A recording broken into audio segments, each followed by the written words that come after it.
Scott Boulder here, and I want to talk about a selfish reason you should be creating content which has nothing to do with marketing or promoting your business. And the reason is because you're going to learn. You're going to learn. So what do I mean by this? I was reading a study recently, and there was actually a pyramid, and it showed how much of the information we actually absorb. And right at the top was reading, and I read a lot, and reading was like 5%. It was tiny, and I've often found, I'll read a book, I'll then go and revisit it a year or two later, and the information will seem like it's new to me, and that's why I always highlight and do all that sort of thing. But what was really interesting is right at the bottom, there was two things. One is actually doing it, which is critical. You do it, and to know, there's a saying, to know and not to do is not to know. But even bigger than doing it was teaching it.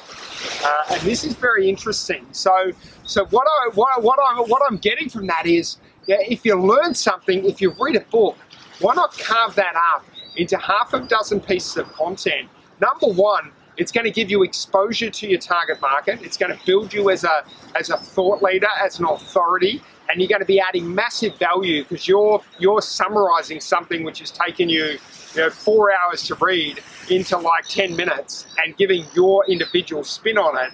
But even more important, even more important than adding value to you as, to you personally, is you're sharpening the saw, and you're actually learning a heck of a lot in the process because you're taking your learnings to new depth. Because when you teach it, you're more likely to remember it. So it's basically, it's as much of a selfless thing where you're giving as it is a selfish thing, because when you teach it, you remember it. So whatever you're doing, I read a lot of marketing books. I read books about marketing and advertising and psychology and copywriting and strategy and all of that sort of thing. Right now I'm reading a book called Smart Cuts, which is actually very, very good.